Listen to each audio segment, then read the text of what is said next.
Europe 1, 7h53, Thomas Souto. Et on va continuer à parler de Salah Abdeslam avec vous, Danny Cohn-Bendit. Il est donc le seul survivant côté terroriste du carnage qu'on évoquait à l'instant avec Juliette Méadel, à l'isolement à Fleury-Mérogis, filmé 24 heures sur 24, mais qui dispose donc d'équipements pour faire un peu de sport. Révélation de cette information ce week-end qui a provoqué une vague d'émotion et d'indignation qui ne se tarit pas. Danny, on va être clair, on n'a pas envie que ce garçon ait le droit de se détendre, de profiter même un peu de la vie, lui qui l'a enlevé à tellement d'innocents, qui a tellement semé le malheur, non ? Comme vient de le dire Juliette Méadel, il faut faire attention.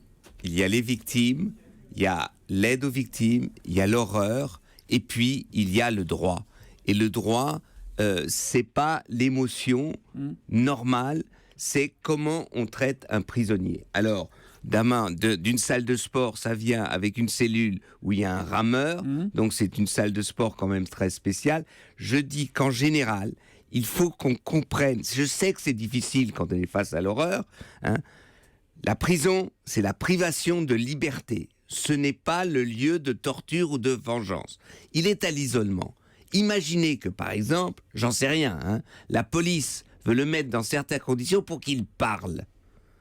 Ça, ils vont pas dire à tout le monde, vous savez, on s'arrange un peu pour essayer qu'on ait un rapport avec lui pour qu'il raconte. Parce que c'est ça, l'enjeu finalement, c'est le procès qui viendra. Exactement. Ce qu'on veut pas, c'est qu'il se suicide, c'est pour ça qu'il est filmé 24 heures sur 24, et on veut pas qu'il devienne fou, parce que s'il devient fú, il y aura plus de procès, il y aura pas de réponse aux questions que se posent les familles. Il y a le procès et il y a l'enquête. On voudrait qu'il raconte. On voudrait qu'on le mette en confiance, on dire bon, maintenant tu sais tes chances sont quand même très limitées, mais peut-être que. Donc voilà, tout ça dans ces révélations, on n'en discute pas. On dit c'est horrible, là ça. Il y a une présomption, je dis pas d'innocence, de culpabilité. Je ne vais pas dire on sait qu'il n'est pas innocent, mais attention, le droit c'est la civilisation. Si on laisse les parents des victimes faire de la justice. Moi, si on tue mon fils, je peux me venger, mais c'est pas ça le droit. C'est pas ce qu'on attend de la justice. Voilà, la justice, c'est pas la vengeance. Je voudrais rebondir sur ce que dit Juliette Méadel sur les prisons, ce problème majeur dans ce pays que constituent les prisons. Ce serait quoi, selon vous, aujourd'hui, la prison utile ? Qu'est-ce qu'il faut faire, Dany ? Une prison utile, c'est une prison 3 étoiles.